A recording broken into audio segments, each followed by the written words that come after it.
Ada satu hal yang sering membuatku berpikir akhir-akhir ini tentang bagaimana seseorang bisa hadir dalam hidup kita dengan cara yang begitu sederhana, tapi dampaknya terasa begitu besar. Awalnya mungkin hanya kebetulan, dua orang yang saling tahu, saling menyapa, lalu menjalani hari seperti biasa. Tapi semakin lama, aku mulai menyadari sesuatu. Ada satu nama yang semakin sering muncul di pikiranku, dan nama itu adalah kamu. Aku tidak tahu sejak kapan tepatnya itu terjadi. Mungkin sejak pertama kali kita berbicara lebih lama. Mungkin sejak pertama kali aku melihat kamu tertawa lepas. Yang jelas, sejak saat itu, ada sesuatu yang berubah. Hari yang biasanya terasa biasa saja, tiba-tiba terasa sedikit lebih menarik. Bukan karena dunia berubah, tapi karena ada kamu di dalam ceritanya. Kamu tahu tidak, ada banyak hal kecil tentang kamu yang mungkin kamu anggap biasa. Cara kamu berbicara, cara kamu tersenyum, cara kamu bercerita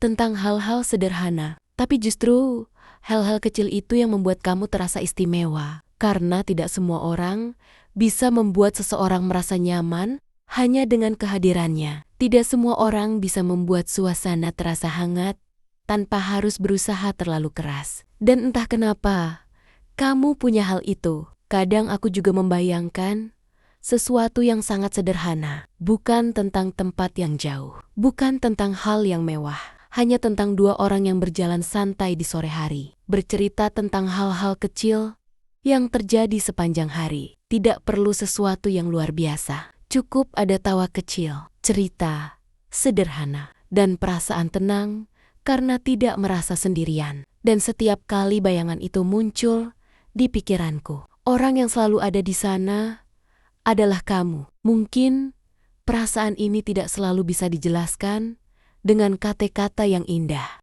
Kadang perasaan hanya bisa dirasakan. Tapi satu hal yang aku tahu, sejak mengenal kamu, aku mulai mengerti bahwa kebahagiaan tidak selalu datang dari hal yang besar. Kadang kebahagiaan datang dari seseorang yang membuat hari-hari biasa terasa lebih berarti. Dan tanpa kamu sadari, kamu sudah menjadi bagian dari cerita itu.